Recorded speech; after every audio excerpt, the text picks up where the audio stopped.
당신들은 사기꾼이라고 표현을 안 하죠. 전문가라고 표현을 하죠. 그냥 공부하는 사람들이 돈 벌었으면 좋겠어요. 불균형 관련돼서 또 이야기가 있겠죠. 제5차 국토종합계획에서 문제로 삼고 있는 거 꼭지로 뽑은 것이 두 가지가 있다고 말씀드렸었잖아요. 인구 감소 문제하고 그다음에 불균형 문제인데, 이 불균형 문제도 이제 국가가 당면하고 있는 문제가 맞아요. 여러 가지 객관적인 통계나 지표로 놓고 봤을 때. 그래서 이걸 어떻게 풀어내야 될 것인가. 불균형을 푸는 방법은 뭐겠어요? 균형을 만들어야 되잖아요. 네.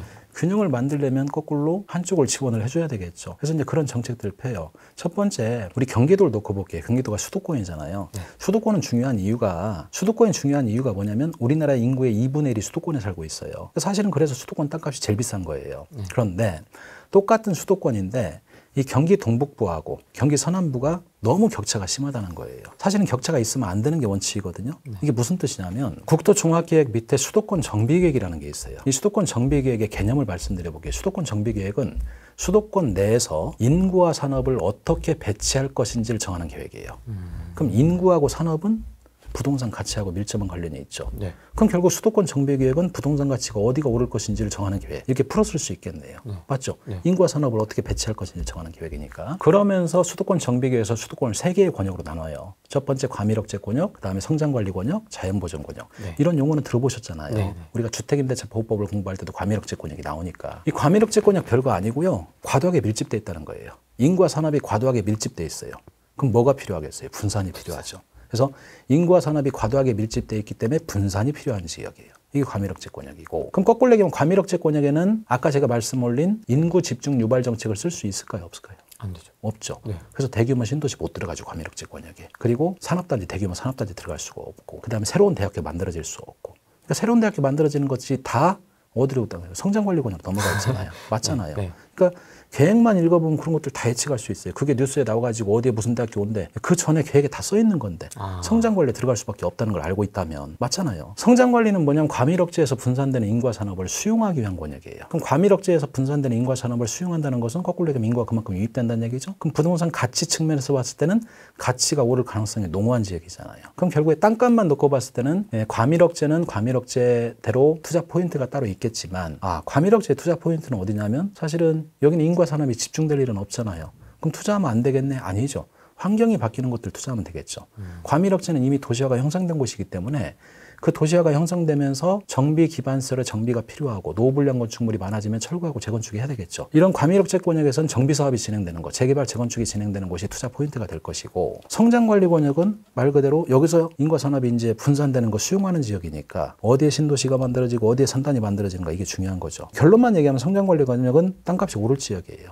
근데 이제 중요한 것은 똑같은 성장관리 권역인데 경기 동북부하고 서남부하고 너무 차이가 크다는 거예요. 너무 우리가 느끼기도 그렇게 느끼잖아요. 네. 이 불균형이 너무 심하니까 이거 균형 발전을 유도해야 될 거 아닙니까, 경기도에서. 그럼 어디에다 힘을 실어주겠어요? 만약에 도지사님이라면 동북부죠. 네. 그죠?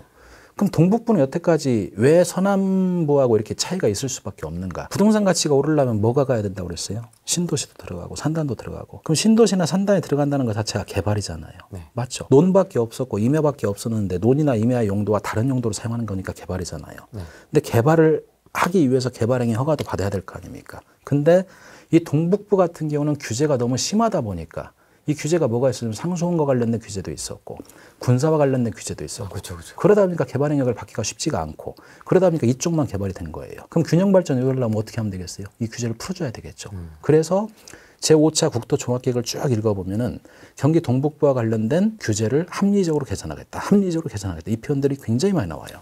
그럼 합리적으로 개선한다는 것은 규제를 풀어주겠다는 거예요? 옥죄겠다는 거예요? 풀어주겠다는 얘기죠. 그런 것들이 5차 국토종합계획에 나오고 그래서 뭐 상수원과 군사규제, 중복규제를 뭐 합리적으로 개선하겠다. 규제 풀어주겠다는 얘기예요. 그럼 개발행위들을 앞으로 시작하겠다. 균형발전 유도하겠다. 이 말하고 똑같죠. 그러면서 요즘 발표되는 게 뭐예요? 뭐 철도 이렇게 만들겠다 이런 것들이 막 발표되고 있잖아요. 네. 국토종합계획이 만들어지게 되면 하위 계획들이 수정이 돼요. 이거에 맞게끔. 그러면 이제 수도권 정비계획도 그거에 맞게끔 수정이 되고 있고 지금 현재 수정되고 있거든요. 네. 그리고 도시기본계획도 그거에 맞게끔 수정이 되는 것이고 그러니까 그런 것들이 이제 균형 발전을 유도하기 위한 국토종합계획이 언급된 꼭지니까 만약에 똑같은 경기권 내에서 땅값이 한번 오를 화성이나 평택은 땅값이 이미 오를 만큼 올랐죠. 네. 올랐죠. 근데 한 번 더 땅값이 오를 것들을 예측하면서 우리가 투자 포인트로 찾는다면 이제 이런 것들 보고 찾아가는 거예요. 저는 지금 제가 드리고 싶은 말씀은 어디로 가세요? 어디로 가세요? 아, 저는 그런 거 별로 안 좋아하고 그런 걸 얘기할 자격도 없어요. 근데 계획에는 이렇게 나와 있습니다. 이건 얘기할 수가 있어요. 계획은 그렇게 써 있으니까. 그게 이제 첫 번째 이야기할 꼭지고 또 두 번째 불균형과 관련돼서 두 번째 이야기할 꼭지가 지방을 놓고 볼까요? 지방에 있는 이제 도심을 놓고 봤을 때 지방은 다 뭐가 있냐면 원도심과 신도시가 있잖아요. 신도심이 있잖아요. 모든 지자체는 정비 기본 계획을 세우라고 이렇게 의무적으로 10년 단위로 세우라고. 그러니까 모든 지자체는 정비 기본 계획을 세워야 되고 정비 계획을 세워가지고 정비구역 지정을 해야 돼요. 그러니까 하나의 도시가 10년이 가고 20년이 가고 30년이 가면 건축물은 노후화될 것이고 노후불량 건축물이 점점점 많아지게 되면 사실은 도시가 도시로서 기능하는 것이 점점점 저하되고 있는 거잖아요. 그러기 위해서 정비 기본계획 세워가지고 정비구역 지정해서 정비사업을 진행해라. 이런 것들은 다 법에 써 있는 내용이에요. 그래서 정비계획을 세워요. 그런데 사실은 정비사업을 진행하지 않죠. 개발사업을 진행하죠. 하나의 도시를 이쁘게 만드는 거는 두 가지 방법이 있죠. 정비사업 진행하는 거하고 개발사업 진행하는 거. 네. 정비사업은 노후불량 건축물을 밀어버리고 당해 대지를 신건물 대지로 이용하는 거. 이게 정비사업이고 개발사업은 논이나 밭이나 임야에다가 일단 싹 밀어버리고 도로 만들고 거기다 하나의 이쁜 신도시 만들고 산단 만들어주는 거. 산업단지 만들어주는 거. 이게 개발사업이잖아요. 지방 같은 경우는 정비구역을 지정해갖고 정비사업을 진행하려고 계획을 세웠다 할지라도 거의 대부분 정비사업을 진행하지 않고 개발사업을 진행하거든요. 그 이유가 뭐냐면 이 정비사업 진행하는 것보다 개발사업 진행하는 게 훨씬 편하잖아요. 정비사업을 진행하려면 그 많은 사람들 철거하고 이주시켜야 되고 이주시키게 되면 갑자기 또 그 인근에 있는 부동산 가격이 폭등을 할 것이고 네. 여러 가지 문제가 생기니까 그냥 개발사업으로 가죠. 대표적인 게 대전 아닙니까? 대전도 옛날에 대전에서 땅값이 제일 비쌌던 데가 어디예요? 그 원도심 중앙로 옆에 은행동 있잖아요. 은행동. 네. 그죠? 은행동 누빌레라 거리. 거기는 애기들 우리 술 한잔 찌끌 작으면 다 거기서 먹었잖아요. 네. 그리고 땅값이 제일 비쌌어요. 제 기억을 해요, 거기를. 근데 지금은 전혀 안 그러죠. 그쵸. 지금은 대전 신도심이 따로 있잖아요. 청사 들어오면서. 네. 그죠? 그러다 보니까 이제 상권도 그렇게 이전을 하게 되고 또 신규 아파트들, 신축 아파트들 이쪽에 세니까 훨씬 살기 좋으니까 사람들이 이쪽으로 이사를 가겠죠. 그럼 원도심대로 이제 슬럼화 되겠죠. 이게 이제 불균형이라는 거예요. 국가에서 지금 인지하고 있는 불균형이 이거 너무 불균형이 심해. 이게 슬럼화되고 있고 신도심만 그냥 이렇게 이건 아닌 것 같아. 그럼 여기다 이제 균형 발전을 유도하려면 어디다 힘을 실어줘야 되겠어요? 원도심에다가. 네.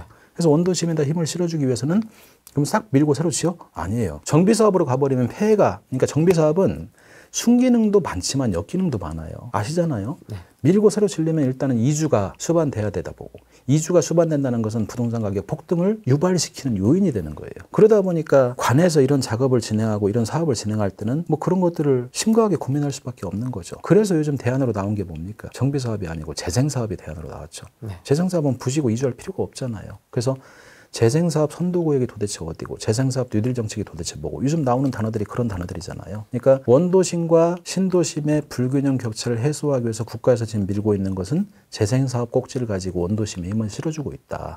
그럼 원도심은 지금 예를 들어서 슬럼화돼가지고 슬럼화됐다는 것은 싸게 매입할 수 있는 기회일 수도 있죠. 근데 싸게 매입할 수 있는 기회인데 만약에 도시 재생사업 꼭지로서 이 자체가 다시 리뉴얼 된다면 나는 싸게 매입을 했지만 그 가치는 그만큼 올라갈 수 있잖아요. 그럼 한 도시 내에서 투자 포인트는 이미 도시기본계획 아니죠. 국토종합계획에 써 있네요. 재생사업구역, 원도심 이런 곳이 또 하나의 투자처가 될 수도 있겠구나. 이건 제 생각입니다. 제 생각. 저는 그렇게 지금 물건을 찾고 있는 것이고 네. 국토종합계획에 이제 그런 것들이 언급이 돼 있기 때문에 그러면 앞으로 이렇게 되겠네. 그럼 여기는 또 가치가 좀 올라갈 수 있고 인구가 또 거꾸로 유입될 수도 있겠네. 그런 생각을 좀 해봐요. 힌트가 다 있군요. 국토종합계획은 한번 그러니까 진짜로 공부한다고 생각하시고 한번 읽어보셨으면 좋겠어요. 많은 분들이. 근데 이게 전부가 아니에요. 이건 기본이라니까요. 기본? 근데 기본도 기본이라고 안 하고 보통. 글쎄요. 알고 투자하면 재밌다 이 얘기를 말씀드리는데 사실 그런 것 같아요. 저는 제 바람이 그냥 공부하는 사람들이 돈 벌었으면 좋겠어요. 그냥 운 좋아가지고 이거 했더니 몇 천 벌었어. 이거 했더니 몇 천 벌었어. 또 그렇게 버는 사람들은 갑자기 또 모가지에 힘이 들어가거든요.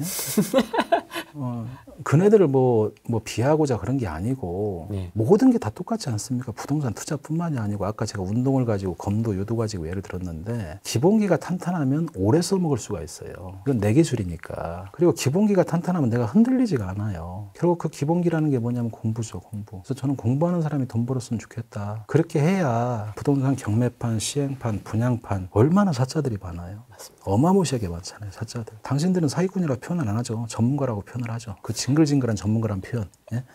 근데 사자들 정말 많아요. 네. 근데 이 사자들이 자연적으로 도태되면은 경매 시장도 좀 부정적인 시각보다 하나의 정말 좋은 투자처가 될 수 있는 것이고, 저는 평생 경매를 하고 싶거든요. 재밌어서 하는 거예요. 민법 강의 하다가 민법 강의를 그만뒀죠. 그만둔 이유는 너무 힘들어서 그만뒀어요. 이제 11시간씩 못 하겠더라고. 그럼 그만두면서 이제 계획은 그때 이제 계획은 그래. 그러면 여태까지 내가 그동안 해왔던 것이 경매니까 난 재밌게 경매 낙찰받아서 이렇게 지내야지. 이렇게 생각을 했고 또 그렇게 지내고 있어요. 평생 하고 싶어요.